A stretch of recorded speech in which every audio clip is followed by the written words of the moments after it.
ജേക്കറി വേൾഡിലേക്ക് എല്ലാവർക്കും സുസ്വാഗതം. The passion of the Christ resurrection, അതായത് പാഷൻ ഓഫ് ദ ക്രൈസ്റ്റിൻ്റെ രണ്ടാം ഭാഗം വരുന്നു.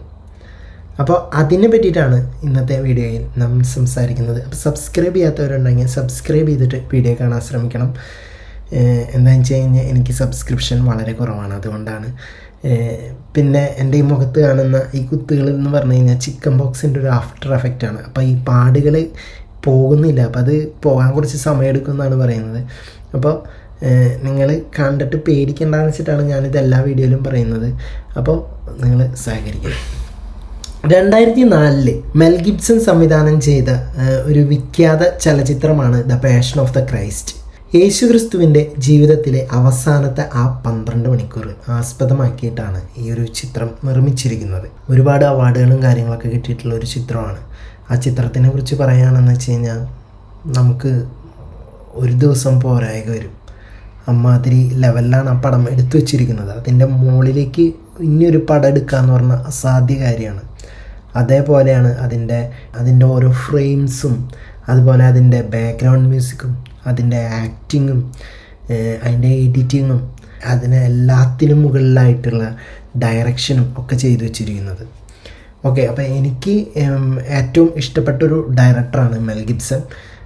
അദ്ദേഹത്തിൻ്റെ അപ്പോകാലിപ്റ്റോ ആയാലും ഈ പാഷൻ ഓഫ് ദ ക്രൈസ്റ്റ് ആയാലും എനിക്ക് ഭയങ്കര ഇഷ്ടമാണ്.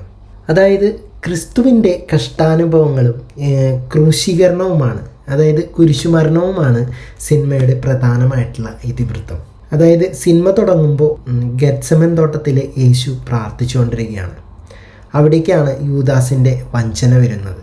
പിന്നെ പിലാത്തോസിൻ്റെ വിചാരണ, ചാട്ടവാറടി, ഒന്നൊന്നര അട്ടിയാണ് ചാട്ടവാറടി. അപ്പോൾ യേശുവിനെ ചാട്ടവാറടി അടിച്ചു കഴിഞ്ഞതിന് ശേഷം യേശുവിനെ എടുത്തു കൊണ്ടുപോകുമ്പോൾ അവിടെ കിടക്കുന്ന മാംസങ്ങളും വർണ്ണിക്കാൻ പറ്റില്ല നമുക്കതൊന്നും. പിന്നെ ഒടുവിലായിട്ട് കാൽവരി മലയിലെ കുരിശുമരണവും. അതിൽ എനിക്ക് ഏറ്റവും ഇഷ്ടപ്പെട്ട ഒരു ഫ്രെയിം ഏതാണെന്ന് വെച്ച് കഴിഞ്ഞാൽ അതിനകത്ത് യേശു കുരിശുമായിട്ട് വീഴുന്നുണ്ട്. ആ വീഴുന്ന സമയത്ത് മാതാവ് ഓടി വരുന്ന ഒരു സന്ദർഭമുണ്ട്. അപ്പോൾ ആ ഓടി വരുന്നതും എന്നിട്ട് പറയാം, പഴയ കാലത്ത് യേശു, അതായത് ചെറുപ്പത്തിൽ യേശു വീഴുമ്പോൾ മാതാവ് ഓടി വരുന്ന സീനും കൂടി ക്ലബ് ചെയ്തിട്ടാണ് കാണിച്ചിട്ടുണ്ടായിരുന്നത്. ആ ഒരു സംഭവം എൻ്റെ പൊന്നു മക്കളെ ഒരു രക്ഷയില്ലാത്തൊരു സംഭവമാണത്. അപ്പോൾ ഈ സിനിമയുടെ ഏറ്റവും വലിയ പ്രത്യേകത എന്ന് പറയുന്നത് അതിൻ്റെ ഭാഷയാണ്. സാധാരണ ഇംഗ്ലീഷ് സിനിമകളിൽ നിന്ന് വ്യത്യസ്തമായിട്ട് യേശുവിൻ്റെ കാലഘട്ടത്തിൽ നിലനിന്നിരുന്ന ഈ അറാമിക്, ലാറ്റിൻ, ഹീബ്രു എന്നീ ഭാഷകളിലാണ് ഈ സിനിമ നിർമ്മിച്ചിരിക്കുന്നത്. അപ്പോൾ ഈ സിനിമയ്ക്ക് കൂടുതൽ സ്വാഭാവികത നൽകിയിട്ടുണ്ടായിരുന്നു ഈ ഒരു ഭാഷ ആയതുകൊണ്ട്. ജിം കവീസനാണ് യേശുക്രിസ്തുവായിട്ട് ഈ ഒരു സിനിമയ്ക്കകത്ത് അഭിനയിച്ചത്. മികച്ച പ്രകടനമാണ് അദ്ദേഹം കാഴ്ചവെച്ചത്. അദ്ദേഹത്തിന് ഒരുപാട് എന്താ പറയുക, ഈ കഥാപാത്രത്തിന് വേണ്ടിയിട്ട് അദ്ദേഹത്തിന് ഒരുപാട് ശാരീരിക അധ്വാനങ്ങളും ബുദ്ധിമുട്ടുകളൊക്കെ അനുഭവിക്കേണ്ടി വന്നിട്ടുണ്ട്. മായ മോർഗൻസ്റ്റീൻ ആണ് മാതാവായിട്ട്, മറിയുമായിട്ട് വേഷപ്പെട്ടിട്ടുള്ളത്. പിന്നെ നമ്മുടെ മോണിക്ക ബെലൂച്ചിയാണ് മഗ്ദലന മറിയമായിട്ട് അഭിനയിച്ചത്.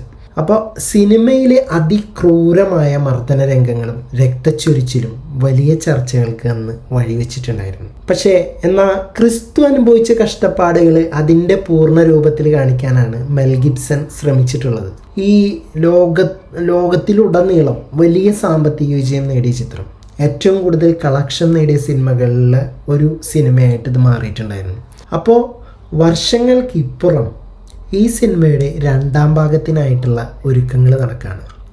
The passion of the Christ resurrection, അതായത് ഉയർപ്പിൻ്റെ കാര്യങ്ങളാണ്. അപ്പോൾ ഇങ്ങനെയാണ്, റെസറക്ഷൻ എന്നാണ് ഇതിന് പേരിട്ടിരിക്കുന്നത്. അപ്പോൾ ഇതിൽ ക്രിസ്തുവിൻ്റെ പുനരുദ്ധാനത്തെക്കുറിച്ചായിരിക്കും പറയുന്നത്. ഇതിലും ഈ ജിം കവീസൻ തന്നെയാവും യേശുവായിട്ട് എത്തുക. അപ്പോൾ അങ്ങനെയാണ് റിപ്പോർട്ടുകൾ. അപ്പോൾ 2027 പുറത്തിറക്കുമെന്നാണ് ഇപ്പോൾ നിലവിൽ പറയപ്പെടുന്നത്. ചുരുക്കത്തിൽ ക്രിസ്തീയ വിശ്വാസത്തെയും ചരിത്രത്തെയും ആഴത്തിൽ സ്പർശിച്ച ഈ സിനിമാ ചരിത്രത്തിലെ തന്നെ വിസ്മയകരമായിട്ടുള്ള ഒരു സൃഷ്ടിയാണ് ഇപ്പോൾ ഈ പാഷൻ ഓഫ് ദ ക്രൈസ്റ്റ്. അപ്പോൾ അതിൻ്റെ രണ്ടാം ഭാഗം എന്ന് പറയുമ്പോൾ അത് ലോകത്തിലുടനീളം എല്ലാവരും കാത്തിരിക്കേണ്ട ഒരു സിനിമ തന്നെയാണ്. അതൊരു കലാസൃഷ്ടി തന്നെയായിരിക്കും. ഓക്കെ, ഇതിൽ നിങ്ങളുടെ അഭിപ്രായങ്ങൾ എന്താണെങ്കിലും താഴെ കമൻറ്റ് ബോക്സിൽ രേഖപ്പെടുത്തുക. പോയി വരാം അടുത്തൊരു വീഡിയോ ആയിട്ട്.